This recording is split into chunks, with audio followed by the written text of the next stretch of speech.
सिद्धि की शादी के बाद वो ससुराल चली जाती है। पीछे रह जाती है भाभी रानी। सिद्धि के ससुराल जाते ही भाभी कहती है, अरे वाह जी वाह, सारे कपड़े मेरे। हाय रे पैंट, अरे वाह वाह, मजा आ जाएगा। अरे ये सिद्धि की अलमारी के सामने खड़े होकर क्या बड़बड़ा रही है? जा जाकर देख मेहमानों को विदाई की मिठाई मिली कि नहीं। अब हाँ माँ जी, क्यों नहीं, लेकिन पहले कपड़े तो बदल लूं। अब रानी आ जाती है सिद्धि के उन कपड़ों में जो वो ससुराल जाने से पहले घर छोड़ जाती है। अरे रानी, कुछ दिन रुक जाती।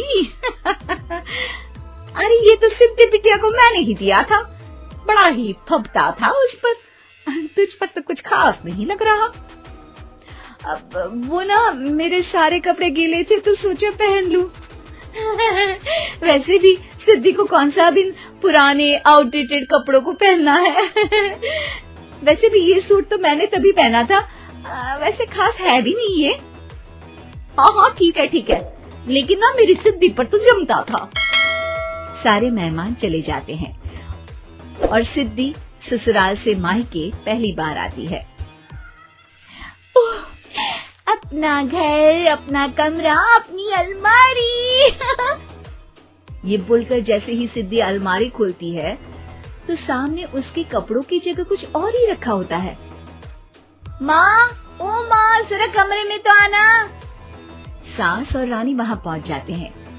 रानी ने पहनी होती है सिद्धि की जींस और टी शर्ट। अरे भाभी, ये क्या? ये तो मेरी बड़ी ही महंगी टी शर्ट है, इसे आपने घर में क्यों पहनी है? अरे बहुत मिलती है दीदी ये चौक की मार्केट में, 150 में। ओ भाभी प्लीज, ये एरोपोस्टल है, 2000 की एक टी शर्ट। ओहो, 2000 में तो दीदी 4 साड़ी आ जाए। अब क्या बोलूं? भाभी, ये मेरी अलमारी में छोटू के कपड़े, तो मेरे कपड़े कहाँ हैं? मेरी अलमारी में? अब दीदी आपको कौन से पुराने कपड़े पहनने थे? माना भाभी, लेकिन मैं जब घर आती तो यही सब पहनती ना। अरे तुम तो बड़ी कंजूस हो दीदी। खैर, वक्त आता है जब सिद्धि ससुराल के लिए रवाना हो रही होती है। अरे रानी, अंदर से सिद्धि का गिफ्ट ले आ, लड़की पहली बार ससुराल से मायके आई है। रानी अंदर जाती है और एक सिंपल सी साड़ी लेकर बाहर आ जाती है। ये लीजिए माँ जी। सास बेटी को गिफ्ट देकर ससुराल भेजती है। अगले दिन रानी एक सुंदर सी साड़ी पहनकर सामने आती है। अरे रानी, ये तो वो साड़ी है जो मैंने सिद्धि को देने के लिए दी थी जब वो ससुराल ले जाती, लेकिन ये तूने कैसे पहन ली? अरे माँ जी, ये साड़ी तो मुझे बहुत पहले से ही पसंद थी, लेकिन चिंता ना करिए, मैंने सिद्धि के लिए भी अच्छी सी साड़ी दी है। हाँ। तभी सिद्धि का फोन आता है। क्या माँ, कुछ अच्छा तो दिया होता ससुराल ले जाने के लिए। अरे पहले दिखा दिया होता। यूँ चमकते हुए पैकेट में नौकरानी वाली साड़ी मत दिया करो माँ। अरे बेटे, वो तेरी भाभी ने ना गलती से उससे पैकेट बदल गया। हाँ, मैं कल ही तेरे भाई के हाथ से तेरा वाला पैकेट भेज दूंगी। अरे रहने दो माँ, आई एम श्योर भाभी ने अभी वही साड़ी पहनी होगी जो तुमने मेरे लिए रखी थी। तुम तो समझ नहीं पाई उनको। खैर छोड़ो, मैं ज्यादा बोलती अच्छी नहीं लगती, रहने दो, आपको उन्हीं के साथ रहना है, फिर बात करेंगे। सास को रानी पर गुस्सा आ जाता है। वो उसके कमरे में जाती है जहाँ वो शादी का एल्बम देख रही होती है। रानी, मार्केट जाकर एक ऐसी ही साड़ी लेकर आ, कल प्रतीक जाकर सिद्धि के घर दे आएगा। अरे क्यों माँ जी, कितनी साड़ी देनी है दीदी को? यहाँ कोई सेल लगी है क्या?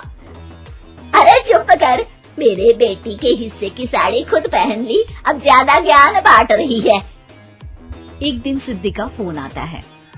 माँ, मेरी सास ने आप सबको खाने पर बुलाया है। सारे लोग सिद्धि के ससुराल पहुँचते हैं।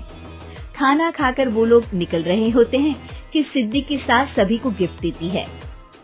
अरे बहन जी, बेटी के घर का खाना खा लिया, यही बहुत है जो आप ऊपर से गिफ्ट भी दे रही है। अरे बहन जी, आप भी कहाँ इन बातों पर विश्वास कर रही हैं।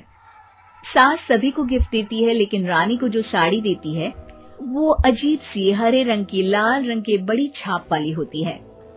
अरे छी, ये कौन पहनेगा? सासू माँ को तो जरी वाली इतनी सुंदर और मेरे लिए ये नौकरानी वाली। अरे भाभी, दरअसल मैं जब भी घर आती थी आप वापसी में ऐसी ही साड़ी देती थी ना, तो माँ ने सोचा कि आपको आपकी पसंद की ही साड़ी क्यों ना दी जाए। बेचारी रानी, बोलती भी तो क्या।